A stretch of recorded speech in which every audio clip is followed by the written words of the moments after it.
The wine glass skittered across the deck as if it were possessed, its delicate clinking slicing through the party chatter.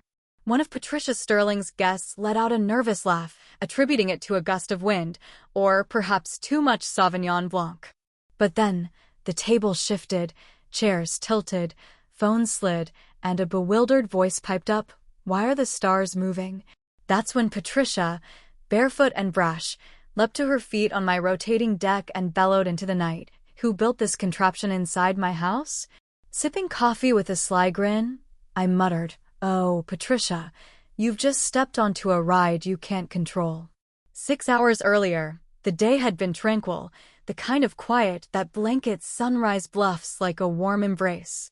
I'd woken to the chirp of sparrows and the soft hum of my solar panels as the sun crested the hills. At 52, retired from a career in advanced robotics, I'd swapped circuit boards for a hilltop retreat where I crafted inventions that would make a sci-fi villain envious, mostly harmless, always ingenious. My masterpiece was a solar-powered rotating deck, turning 15 degrees hourly to frame the lake, forest, mountains, and sunsets in a seamless dance of vistas. Silent, elegant, and fiercely private, it was my sanctuary. That is, until Patricia stormed into the neighborhood. 3 months ago, she arrived with a moving van brimming with antique mirrors and unyielding opinions. Her first act was a Meet the Empress barbecue, where she crowned herself acting president of the Oak Grove Homeowners Association, HOA. The previous leader, having fled to Sedona, Arizona, likely to escape her tyranny. Patricia patrolled the streets with a clipboard, cataloging infractions like a dictator: wind chimes, sonic disturbance, solar panels, reflective eyesore, a neighbor's garden gnome, cultural blight. She didn't knock. She hammered doors with a pen, each strike a verdict. I dodged her until I left for a 2-day robotics conference. Barely past the county line, my phone buzzed, motion detected on the deck. I figured a stray package or a bold raccoon, but the camera feed stopped me cold. Patricia, flanked by a dozen guests, had turned my deck into a sunset soiree: wine, cheese boards, folding chairs, and a blaring Bluetooth speaker. She'd used an emergency access key to breach my yard, declaring my private platform a public scenic overlook stolen from the community. She was liberating the view, she proclaimed, oblivious that my deck, marked as private on HOA maps, was set to rotate after 9 p.m., aligning over a ravine, a breathtaking but dizzying perspective. I activated every camera, recording her trespass, and texted my neighbor, Tom Carver.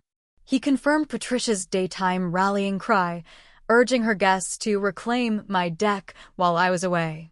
I raced home, pulling into my drive under cover of darkness. Slipping through the back door, I settled into my office, where monitors and a control panel awaited. The live feed showed Patricia lounging with her entourage, champagne corks popping, laughter echoing.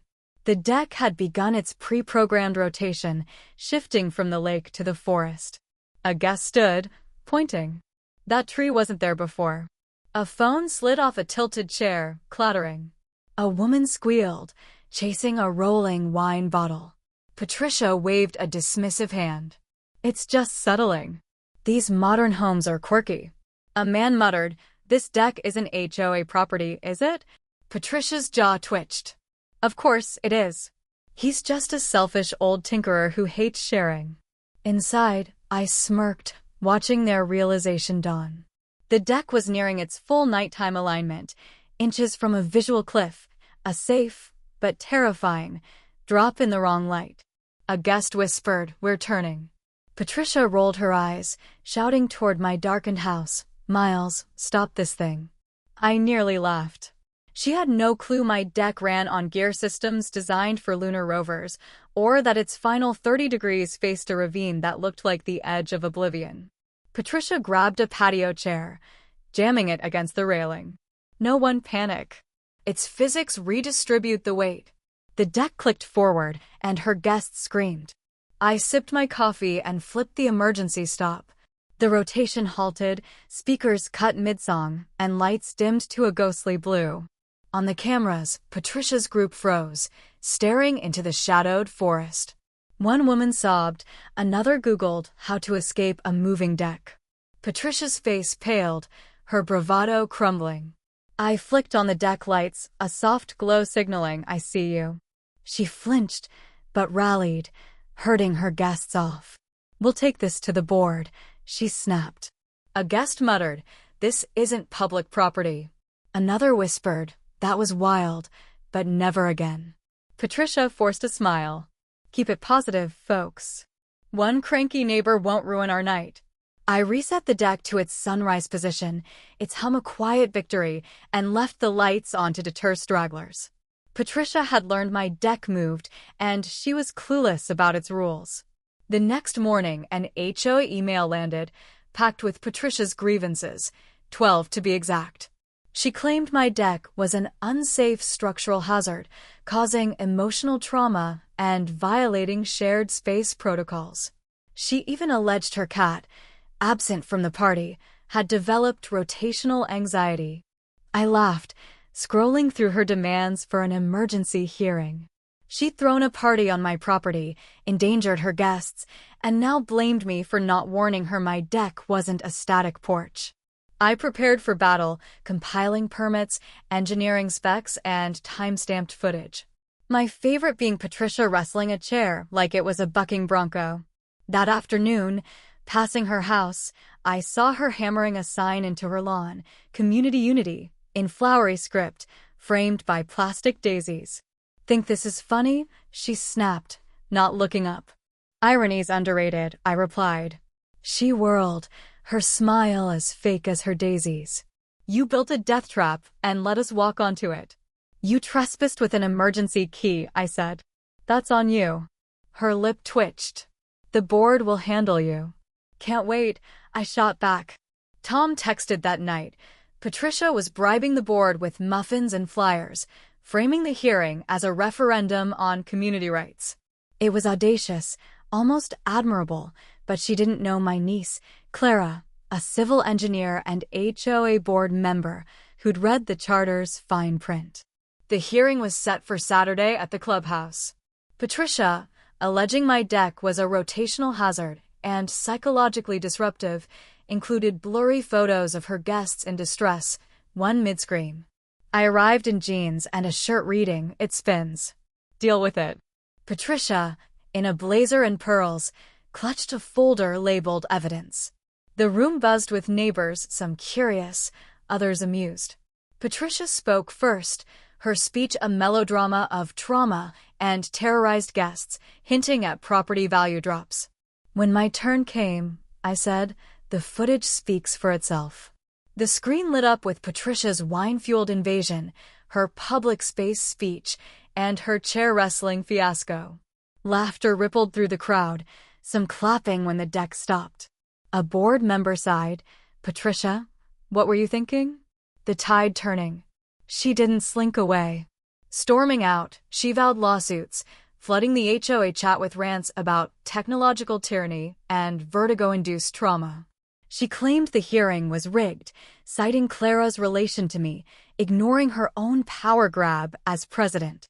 The board fined her, stripped her title, and warned of legal action, but Patricia spun a new narrative. She was a visionary crushed by a mad inventor's spinning menace. Strange things followed. The landscaping crew skipped my street, citing orders to avoid my address. My trash bins were flagged for tampering. A flyer appeared in my mailbox, "Stop the spin," with my deck photoshopped onto a UFO. Patricia hosted info sessions, serving cookies while showing cropped clips of the deck's rotation, edited to look like a carnival ride. She flashed photos of her guests, some mid-blink, as proof of psychological harm. But her plan backfired. Tom posted time-lapse videos online, which exploded on social media, dubbed the Spiral of Entitlement, with circus music. The clip hit millions of views, memed relentlessly. Patricia accused me of leaking it, unaware my cameras were illegal and I hadn't shared, though Clara might have dipped into the backup server. Her credibility waned, but desperation grew. At 2 a.m., my phone pinged, Perimeter breach. The feed showed Patricia in a black scarf over her face, wielding hedge clippers and a crowbar, poking the deck's motor housing. She didn't know I'd installed a tamper alert.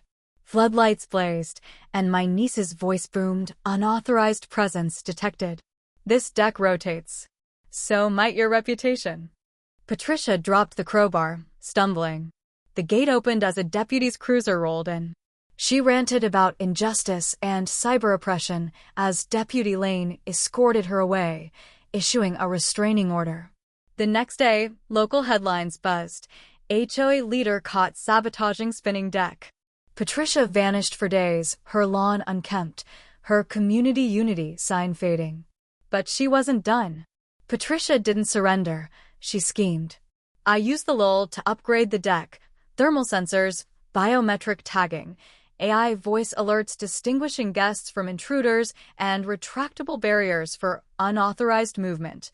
A polished sign read, "Private rotational platform. Trespass at your own risk." Patricia fumed, launching a megaphone campaign from her lawn. Real homes don't spin. Her cries of tyranny and magnetic interference drew 3 teens filming her meltdown, uploaded as Patricia Versus. The View, final form. It went viral, cementing her as a suburban legend. The HOA amended its charter with a Patricia clause, barring interference with private mechanical structures.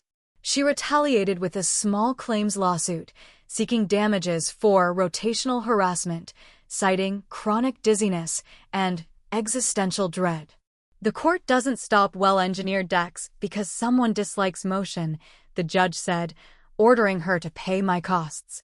Patricia stormed out, her unraveling complete. The neighborhood shifted. My deck became a quirky landmark. Neighbors requested tours, couples took engagement photos, and Clara helped launch a blog, Spin Tech Chronicles, detailing the mechanics. It gained thousands of followers. The HOA invited me to advise on tech policies, my deck redefining community aesthetics. Patricia's house went up for sale, bought by a young couple oblivious to her saga. I welcomed them with cookies. "Does that deck move?" they asked. "Only if you deserve it," I grinned. Standing on the deck that night, watching it align with the sunset's golden blaze, I felt peace. Patricia's chaos had faded, her legacy a rusted sign in a ditch. My deck hummed, a testament to care, precision, and defiance. My grandfather's words echoed, "Build something true, and no one can spin it away." I had, and it stood, turning toward a horizon I'd earned.